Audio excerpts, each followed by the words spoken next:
বর্তমান পরিস্থিতি নিয়ে ছাত্র সমাজ যে আন্দোলন করেছে, কোটা বিরোধী আন্দোলন, এই আন্দোলনে আলহামদুলিল্লাহ তাদের আন্দোলন সফল হয়েছে আমরা জানি। তবে আন্দোলনের পর শেখ হাসিনা পদত্যাগের পর বাংলাদেশে যে ঘটনাগুলো ঘটলো, আমরা সবাই এর তীব্র নিন্দা জানাই।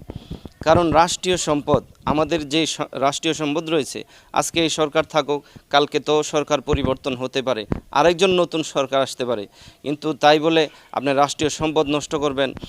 থানা 200-250-র উপরে থানা ভাঙচুর করা হইলো, প্রত্যেকটা এমপি মন্ত্রীর বাড়ি ভাঙচুর করা হলো, এটা আরেক কথা।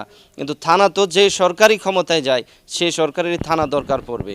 এরপরে আপনার বিভিন্ন রেল স্টেশন, রেলগাড়ি ভাঙচুর করলেন, এগুলোতে তো আমরাই যাতায়াত করব, আমরাই এগুলোতে চড়বো। তারপরে হিন্দু সংখ্যালঘু ভাইদের বোনদের বাড়িতে আক্রমণ করেছেন, এটা কোন ধরনের ইসলাম আমি বুঝলাম না। আমি সকলের কাছে অনুরোধ করব, এই ছাত্র জনতার মাধ্যমে যে বিজয় আমাদের এসেছে, ছাত্র জনতা কিন্তু কোনোদিনই এই কাজগুলো করতো না। এখানে একটা সুবিধাবাদী রাজনৈতিক দল এবং সুবিধাবাদী কিছু মহল, স্বার্থান্বেষী মহল এখানে কিন্তু তারা কাজ করতেছে। ছাত্রদের নাম দিয়ে তারা নিজেদের ফায়দা লুটে নিতেছে, ছাত্রদের নাম দিয়ে তারা বিভিন্ন জায়গার মধ্যে হামলা করতেছে, বিভিন্ন মাজার ভাঙচুর করতেছে। এগুলো কেন? এরপরে মসজিদ দখল করে নিতেছে, জোর জবরদস্তি করে আগের মসজিদের হুজুরদেরকে তাড়িয়ে দিয়া তারা বলতেছে ওই মসজিদ তারা চালাইবে।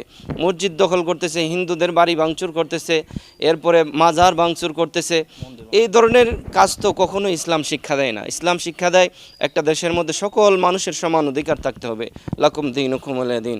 যেমন মুসলমানদের এই দেশে অধিকার রয়েছে, হক রয়েছে, একটা হিন্দু ভাই বোনদেরও ঠিক তেমনইভাবে এই দেশের মধ্যে অধিকার রয়েছে, হক রয়েছে। কিন্তু যারা মনে করে যে এই দেশে হিন্দু থাকতে পারবে না, এই দেশে খ্রিস্টান থাকতে পারবে না, তারা আসলে উগ্র মুসলমান। এই উগ্র মুসলমান আমার নবীজি কখনোই উগ্রতা কখনো শিক্ষা দেয় নাই। সবাই মিলেমিশে একটা দেশের মধ্যে বসবাস করবে।